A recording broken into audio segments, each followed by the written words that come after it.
Assalamualaikum warahmatullahi wabarakatuh. Perkenalkan, saya Nurul Fathia dengan NIM 23108151200008 dari Prodi Teknik Lingkungan Angkatan 2023. Di sini saya akan menjelaskan mengenai pengelolaan lingkungan hidup yang ada di Kabupaten Hulu Sungai Tengah. Yang pertama mengenai pencemaran lingkungan. Pencemaran yang terjadi di Hulu Sungai Tengah berupa pencemaran air dan pencemaran udara. Hal ini diakibatkan oleh kurangnya kesadaran masyarakat akan pentingnya kebersihan lingkungan. Banyaknya aktivitas penduduk di sekitar bantaran sungai yang membuang sampah ke sungai mengakibatkan pencemaran air. Pencemaran udara disebabkan oleh asap kendaraan bermotor. Seiring bertambahnya penduduk, pencemaran yang mungkin terjadi yaitu peningkatan pencemaran air, udara, dan plastik. Peningkatan jumlah penduduk akan menyebabkan peningkatan limbah yang dihasilkan. Kemungkinan pencemaran air, udara, dan plastik akan terus meningkat. Yang kedua yaitu pengelolaan air limbah. Kabupaten Hulu Sungai Tengah belum mempunyai instalasi pengelolaan air limbah atau IPAL skala komunal atau kota. Air limbah yang dihasilkan dari kegiatan rumah tangga langsung dibuang ke selokan atau sungai. Namun, fasilitas kesehatan di Hulu Sungai Tengah yaitu RSUD Damanhuri Barabai sudah mempunyai instalasi pengelolaan air limbah yang dikelola oleh Bagian Kesehatan Lingkungan. Untuk penyediaan air minum, di Kecamatan Hulu Sungai Tengah dikelola oleh PT Air Minum Murakata Lestari atau Perseroda.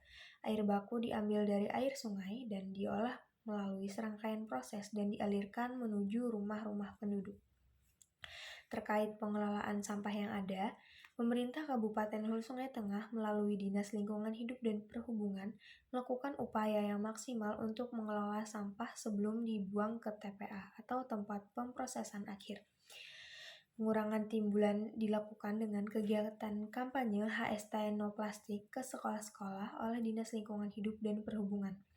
Penanganan sampah dilakukan dengan pemilahan, pengumpulan, pengangkutan, pengolahan, dan pemprosesan akhir sampah.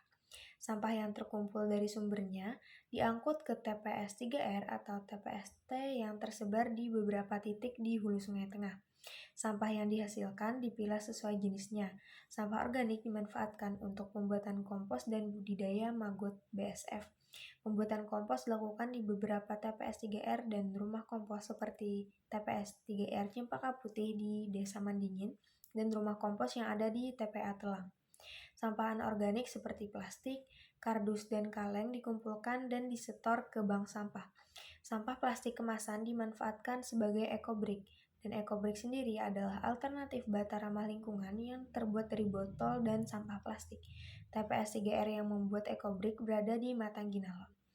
Ekobrik telah dimanfaatkan untuk pembuatan kursi, gerbang stand Dinas Lingkungan Hidup dan Perhubungan pada Barabai Expo 2023 dan sebagai tempat untuk menanam tanaman.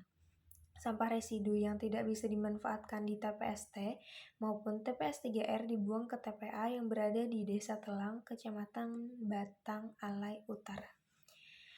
Pengelolaan limbah B3 seperti limbah infeksius yang dihasilkan di RSUD Damanhuri dilakukan oleh pihak ketiga. Pihak rumah sakit bekerja sama dengan pihak ketiga untuk mengelola limbah B3.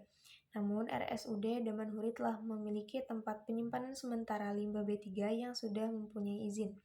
Limbah B3 ditempatkan di TPS maksimal 2 hari. Sebagian besar penduduk yang berada di bantaran sungai masih menggunakan jamban apung untuk pembuangan air limbah. Limbah tinja yang langsung larut di sungai menyebabkan kualitas air sungai semakin menurun. Aktivitas mandi dan mencuci pakaian yang dilakukan di sungai dapat menyebabkan diare. Penyakit yang sering muncul di Kabupaten Hulu Sungai Tengah yaitu ISPA. Konservasi energi di Hulu Sungai Tengah diterapkan pada Desa Awang Landas dengan menerapkan lampu tenaga surya hemat energi. Hal ini dikarenakan desa tersebut tidak dapat menerima aliran PLN karena merupakan daerah rawa. Penerapan keselamatan dan kesehatan kerja di Hulu Sungai Tengah diterapkan dengan cukup baik. Penggunaan APD petugas laundry rumah sakit merupakan salah satu penerapan ketiga yang ada. Perangkat manajemen lingkungan terdiri dari AMDAL, UKUPL, SPPL, audit lingkungan, KLHS, dan analisis daya dukung dan daya tampung lingkungan hidup. Sekitar 13 perusahaan tambang galian C memiliki izin dengan dokumen pengelolaan lingkungan tentang upaya pengelolaan dan pemantauan lingkungan berdasarkan data Dinas Lingkungan Hidup dan Perhubungan. Lahan basah di hulu Sungai Tengah banyak dimanfaatkan sebagai lahan pertanian. Lahan pertanian merupakan lahan basah buatan. Dan di Batu Benawa terdapat wisata bujur matahari di tengah sawah dengan berbagai menu tradisional dan tempat foto-foto untuk menyimpan kenangan. Selain itu, kolam regulasi untuk pengendalian banjir di Desa Mandingin masih berada dalam tahap pembangunan. Daerah Hulu Sungai Tengah tidak memiliki perusahaan tambang batu bara dan mineral lainnya. Pemerintah dan masyarakat memiliki komitmen kuat untuk menjaga lingkungan dengan kampanye Save Meratus. Namun, terdapat tambang galian C ilegal di Desa Tandilang dan Desa Nateh. Teknologi konservasi sederhana yang telah diterapkan di Hulu Sungai Tengah yaitu rain harvesting, eco-brick, budidaya BSF, composting, dan pembuatan ekoenzim. Teknologi konservasi yang berpotensi untuk dikembangkan yaitu rain harvesting dan eco-brick. Sekian dari saya, terima kasih. Wassalamualaikum warahmatullahi wabarakatuh.